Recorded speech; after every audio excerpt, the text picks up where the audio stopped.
Welcome to my channel. आज हम पढ़ने वाले हैं ऑटो साइकिल। तो ऑटो साइकिल की सबसे पहले खोज ए निकोलस ऑटो ने की थी।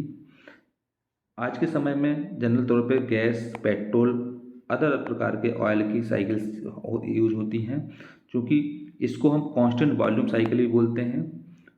इसमें हीट को रिसीव किया जाता है और रिजेक्ट भी किया जाता है कांस्टेंट वॉल्यूम पर। इसमें हीट को रिसीव और रिजेक्ट किया जाता है कांस्टेंट वॉल्यूम, इसमें वॉल्यूम कांस्टेंट होता है। So this cycle is taken as standard of comparison of internal combustion engine for the purpose of comparison with other cycle. The air is assumed to be working substance.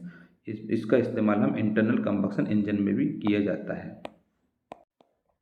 इसमें ये जो diagram दिया हुआ है ये PV diagram है, और ये पीवी डायग्राम, ये टीएस डायग्राम है।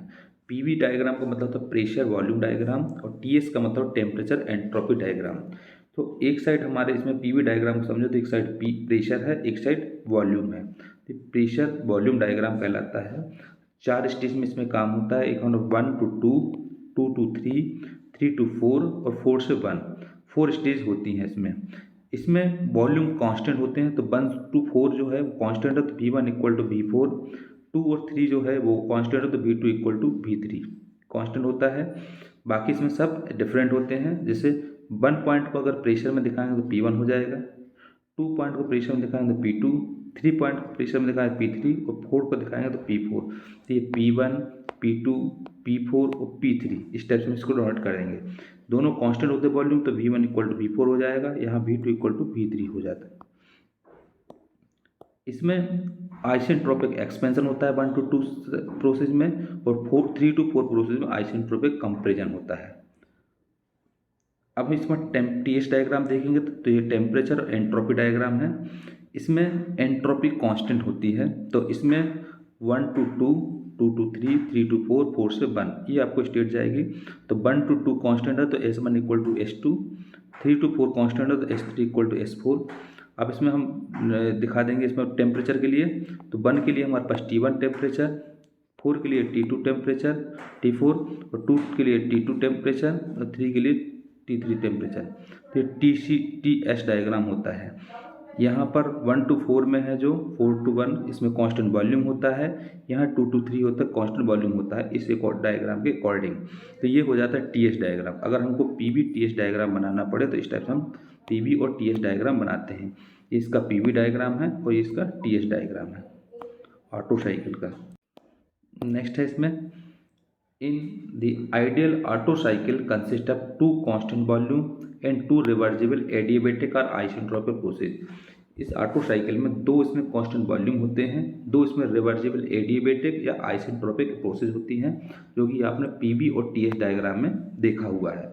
इसमें 4 स्टेज होती हैं। फर्स्ट स्टेज पढ़ेंगे जब हम फर्स्ट स्टेज, तो फर्स्ट स्टेज में क्या होता है, परमिसिबल, इसमें रिवर्सिबल एडिएबेटिक होता है और आइसोट्रोपिक एक्सपांसन होता है। सो इसके अंतर्गत the air is expanded reversibly and adiabatically from initial temperature T1 to temperature T2, जो कि आपको डायग्राम 1 to 2 में इसमें दिखा होगा, डायग्राम में ए और बी दोनों में। इसमें क्या होता है, एयर को एक्सपांड किया जाता है reversibly and adiabatically initial temperature T1 से T2 के लिए। So in this process no heat is absorbed and rejected by the air. इसमें हीट ना ही इसमें एब्जॉर्ब होती है ना ही रिजेक्टेड होती है फर्स्ट स्टेज में। सेकंड आ जाएगा सेकंड स्टेज। इसमें कांस्टेंट वॉल्यूम कूलिंग होता है। सेकंड स्टेज होता है 2 to 3 के लिए, 1 to 2 के लिए होता है, ये 2 to 3 के लिए स्टेज के लिए होता है। 2 to 3 में इसमें सेकंड स्टेज होता है, क्योंकि कांस्टेंट वॉल्यूम कूलिंग होता है। So the air is cooled at a constant volume from temperature T2 to a temperature T3। As shown in figure आपने 2 to 3 प्रोसेस में देखा होगा डायग्राम में। तो सेकंड स्टेज में इसमें कांस्टेंट वॉल्यूम कूलिंग होता है। तो इसमें एयर के साथ क्या होता है, कांस्टेंट वॉल्यूम में ये कूलिंग होता है टेम्परेचर T2 से T3 के फॉर्म में। So we know that heat rejected by the air during the process. इसमें हीट रिजेक्टेड होती है। तो हीट रिजेक्टेड का फार्मूला हो जाएगा ये Q324 equal to M into CV T2 minus T3। ये लगाएगा इसमें फार्मूला। इसमें आ जाएगा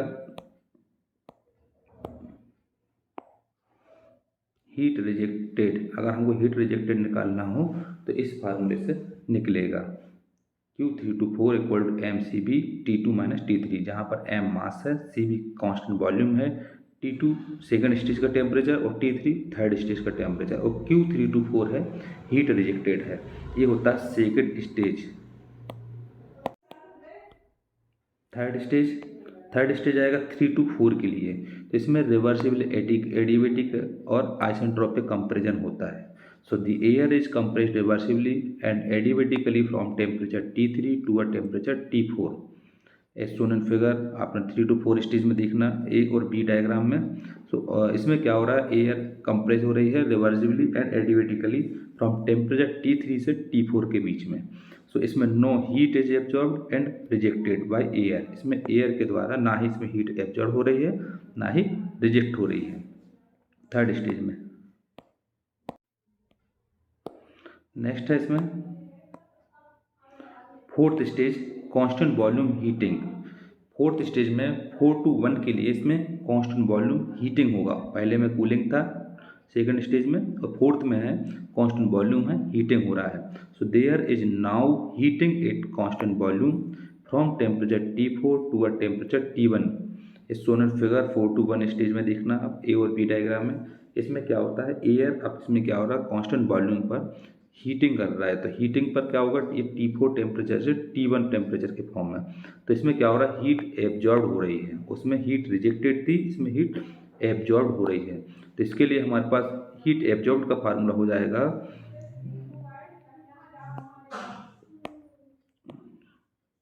ये लगा देंगे हीट एब्जॉर्ब के लिए Q421 equal to m into CB T1 minus T4।